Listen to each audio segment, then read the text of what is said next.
Imagine having, the perfect resume. You have years of great experience. Right. You have all the right skills, but then you lose your dream job simply because you use the word we instead of the word I. Yeah, it happens all the time. Today, highly qualified people are failing the Micro1 AI interview, and it actually has absolutely nothing to do with their technical skills. Exactly. It's wild. So why is a polite virtual assistant failing top candidates?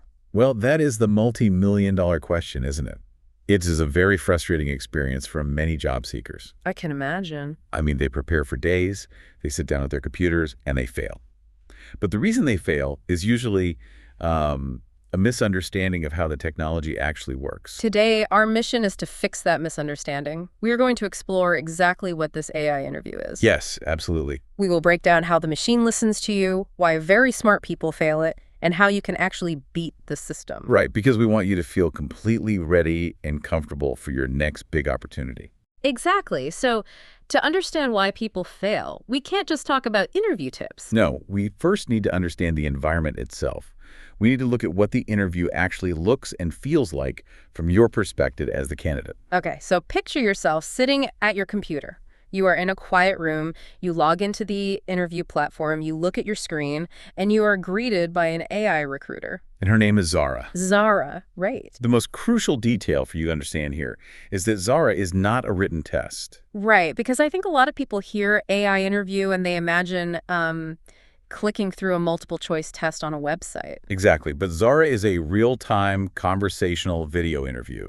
You look at your camera and you speak out loud. Just like a Zoom call. Yes, but there's no human being on the other side of the screen. Which is a bit spooky. When I picture an AI interview, I imagine a very rigid process. Does Zara just, read a list of 10 questions while a timer counts down? No, the system is actually much more advanced than that. Zara asks open-ended questions. Open-ended meaning? Meaning it's a scenario that requires a long answer, not just a simple yes or no. Oh, I see. For example, she might describe a difficult problem that happens at work and ask you to explain your specific strategy for fixing it. This is the part that fascinates me. She does not just record your video for a human to watch later. No, she doesn't. She actually listens to you and grades you in real time. How is a machine capable of evaluating human communication while you are speaking? Well, it works through a technology that instantly turns your speech into text. Okay. As you talk, the AI writes down your words in its system. It acts like a very fast reader. Right. Then, its algorithm scans your words to evaluate a few specific things. It checks your textual accuracy. It checks your communication style. And what's the most important one? Most importantly, it measures how logically you build your thoughts. Zara will even ask you specific follow-up questions based on the exact words you just said. Wow.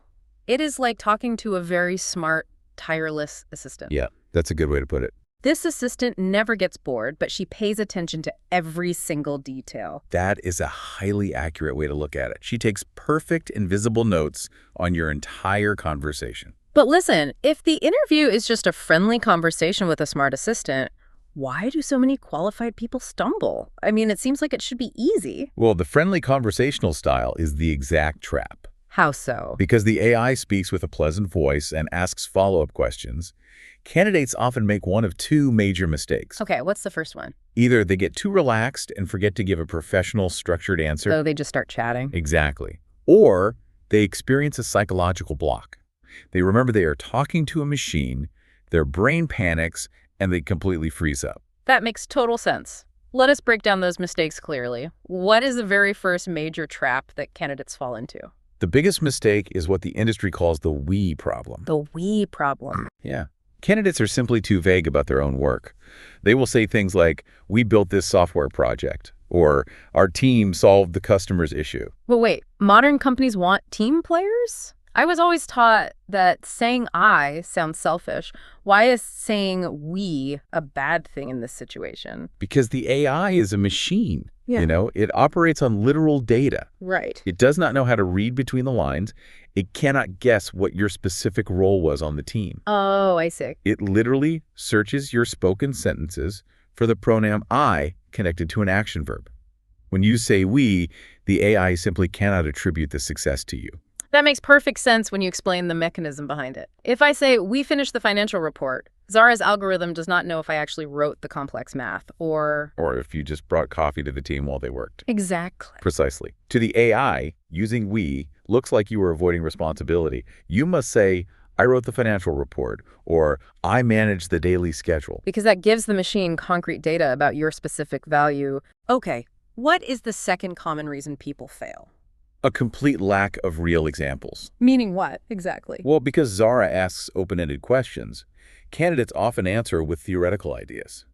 They state what they would do in a situation. Ah, I do that. Right, but they fail to provide a real story from their past. For example, if the AI asks how I handle angry customers, I might say, I always stay calm, I listen to their problem, and I try to find a solution.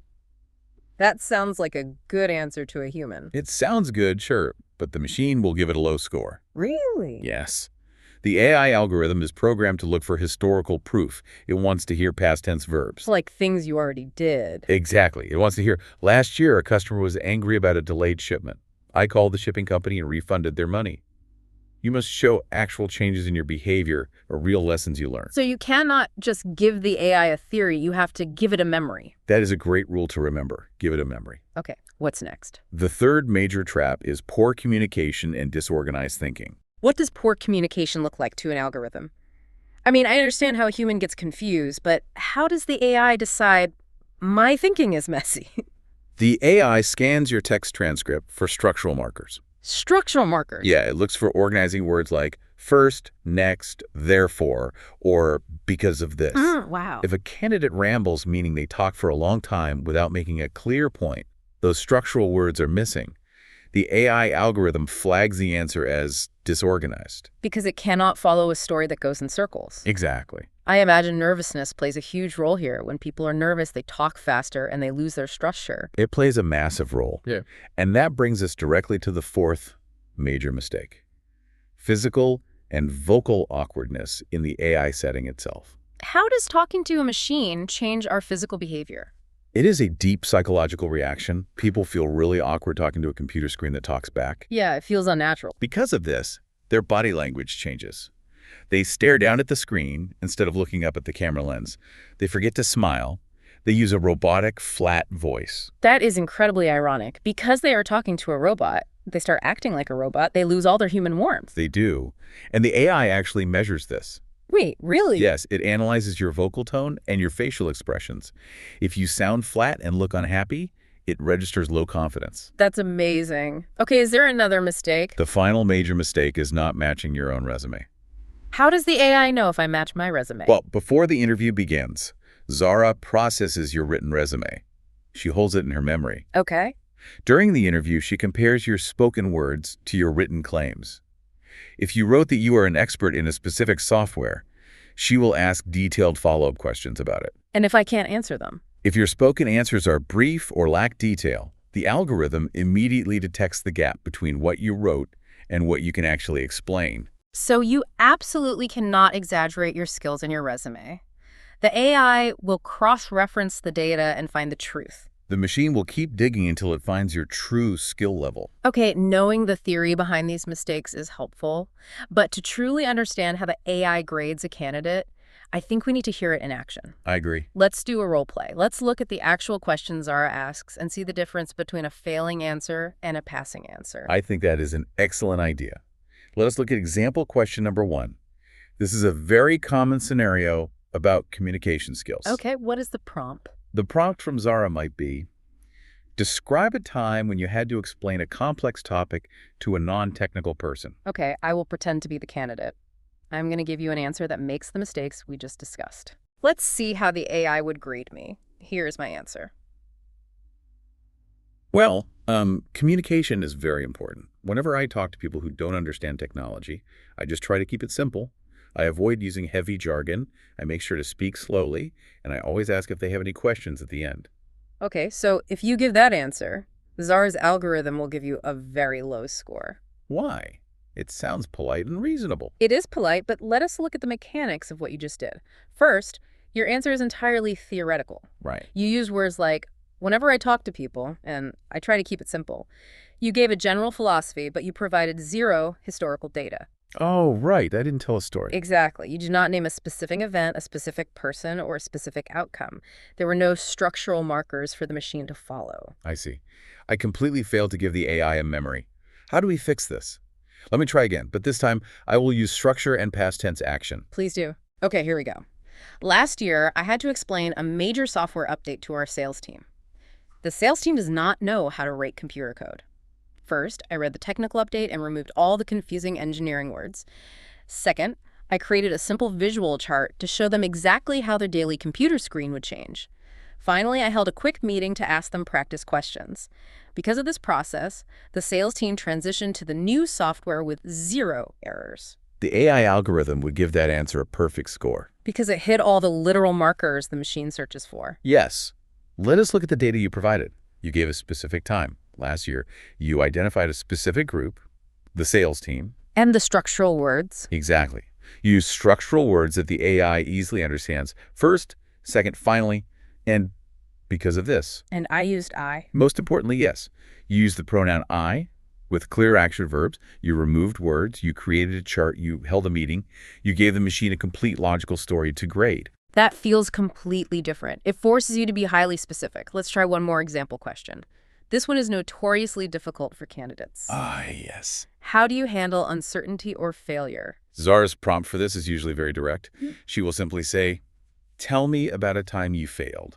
I will give you the typical safe answer that candidates try to use. Go ahead. Well, we missed a major project deadline once. The client was upset, but we worked really hard over the weekend. We put in extra hours, and we finally delivered the project on Monday. The AI will immediately flag that answer as evasive. Evasive, meaning it thinks I am hiding something. Yes, you fell right into the we trap. You said we missed a deadline. You hid your personal responsibility inside the group. Wow. Furthermore, it does not sound like a genuine failure. It sounds like a humble brag, a way to show off how hard you worked over the weekend. Oh, right. The AI is programmed to identify this kind of safe, avoiding language. So how do you structure a good answer for a failure question? What is the algorithm actually looking for? The machine is looking for a simple 4-step sequence. First, you must admit the honest failure using the word I. Say clearly what you did wrong. Okay, step 1 is admit it. Second, explain why the mistake happened without blaming other people. Third, describe the exact action you took to fix the immediate problem. And the final step. Finally, share the long-term lesson you learned so the mistake never happens again. You know, when you explain the required structure like that, it actually requires the candidate to be genuinely brave. I do.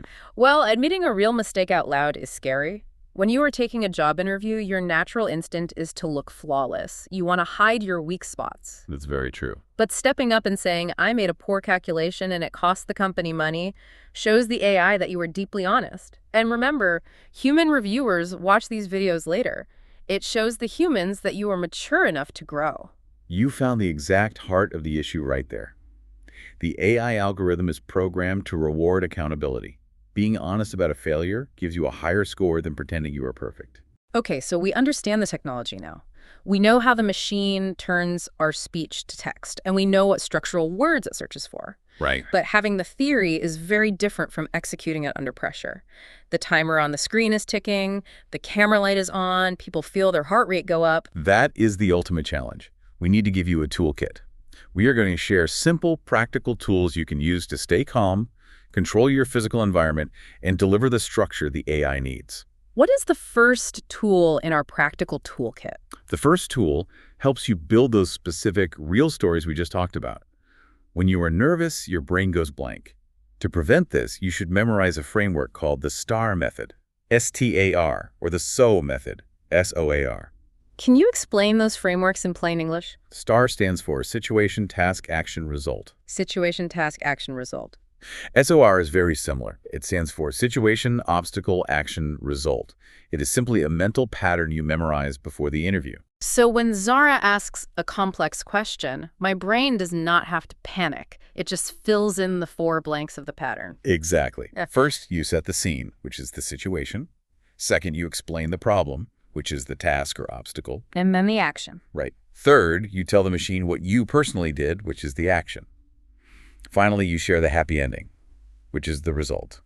If you force your answer into this pattern, it is impossible to ramble. I love that concept. I like to visualize it this way.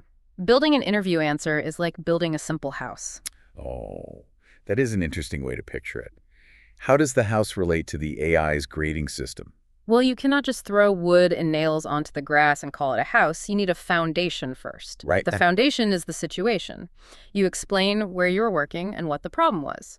Once the foundation is poured, you need walls. The walls are your specific actions. The strong, heavy materials.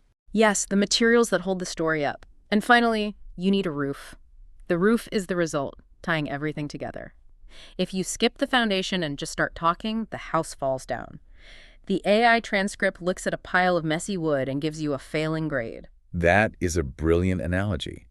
The AI cannot give you a good score if it cannot understand your architectural structure. What is the second tool for our listeners? The second tool is about pacing your own mind. Think step by step. Meaning, don't rush. Exactly. When Zara finishes speaking her prompt, do not start talking immediately. Many candidates rush to fill the silence. Instead, take one deep breath. Just pause. Take 2 full seconds to plan your house, your beginning, middle, and end. Keep your entire answer under 2 minutes. And the third tool is related to how we actually use our voice, right? Yes. You must speak clearly and manage your speed. You mentioned earlier that the AI turns our speech into text. If a candidate speaks incredibly fast because of nerves, does the transcription software make mistakes? Yes. The speech-to-text engine can easily misunderstand your words if you rush. You must consciously slow your speaking pace down by 10 or 20%. Just really enunciate. Make every word distinct. Furthermore, use natural voice inflection. A calm, steady voice with natural highs and lows shows the sentiment analysis tool that you are confident. So take your time, breathe. Speak to the machine exactly as you would speak to a respected colleague sitting across a coffee table. Precisely. And the final tool in our toolkit is entirely physical. You need to master the camera. Eye contact is critical in a normal interview, but how do you make proper eye contact with a computer program? We highly recommend the 80-20 rule for eye contact. How does the 80-20 rule work in practice? You should look directly into the camera lens on your device 80% of the time. You should only glance down at your computer screen 20% of the time. So when Zara is speaking, I should not stare at her video avatar on my screen. You can look at her briefly, but you must focus your attention on the little camera dot at the top edge of your computer. Oh, I see. If you stare at the center of your screen, the camera angle makes it look like your eyes are pointed downward. The AI video analysis will register this as poor eye contact and low confidence. That makes sense. Staring at the camera lens tricks the software into seeing strong, direct eye contact. That feels very unnatural at first. Talking to a little glass dot instead of a face is strange. It does feel strange, which is why you must practice it with your webcam before the real interview. Also, be aware of your posture. Sit up straight and remember to smile naturally while you speak. Smiling is a fascinating physical tool. Smiling actually changes the acoustic shape of your mouth. It does. It makes your voice sound entirely different. It sounds friendlier, warmer, and much more confident. That is a scientific fact. And the AI measures those acoustic changes in your voice, as well as the physical changes on your face. A natural smile provides the machine with positive data points about your personality. We have covered a massive amount of technical and psychological ground today. We really have. We discussed the speech-to-text mechanisms, the importance of structural words, the danger of the word we, and the tools needed to build a solid answer. Bringing all of these steps together, it is time to look at the big picture. Yes, it is time to focus on the single most important takeaway for your next AI interview. What is the final message you want to leave with the listener today? The most important thing to remember is that human beings still make the final decision. Oh, thank goodness. Right. Human recruiters still watch these videos. The AI is not the final judge. Zara is just a tool used to gather information quickly and fairly. She takes notes and she provides a structural score. But humans review that data to make the final hiring choice. That changes the pressure entirely. If you make a small mistake, you do not need to panic. You should never panic. If you stumble on your words, just keep going. If you lose your train of thought, do not get upset or apologize for 10 seconds. Just take a breath, find your structure, and continue speaking. That is incredibly comforting for anyone facing this process. Here is the golden rule you should write down and put next to your computer. You don't need to be perfect. You just need to be clear. Let us emphasize that for everyone listening. You don't need to be perfect. You just need to be clear. Treat the interview like a professional conversation. Do not hide behind vague terms. Use your real stories. Show your real skills. To build your house. Exactly. If you use the STAR method to build your house, if you speak slowly, and if you look directly at the camera lens, you will perform beautifully. I want to leave you with one final thought to consider. We spent a lot of time today talking about how to talk to a machine. We discussed algorithms, text transcription, and literal data points. Yeah. But think about the actual skills we just learned. Being highly specific, taking personal responsibility, structuring a story with a clear beginning, middle, and end, looking someone in the eye and speaking calmly. That's all just good communication. Exactly. What if practicing for an AI interview actually makes you a much better communicator with humans, too? These are not just tricks to fool a robot. These are the fundamental rules of excellent human communication. I couldn't agree more. If you can clearly explain your value and your history to Zara, you can explain it to anyone in the world. That is a very powerful perspective. Good, clear communication is universally valuable no matter who or what is listening on the other side. Thank you for joining our conversation today. We hope you understand the technology much better now. We hope you feel deeply prepared and highly confident. Best of luck to everyone out there. We wish you the absolute best of luck on your learning journey and in your next big interview. Keep practicing your stories, stay calm under pressure, and remember to just be clear.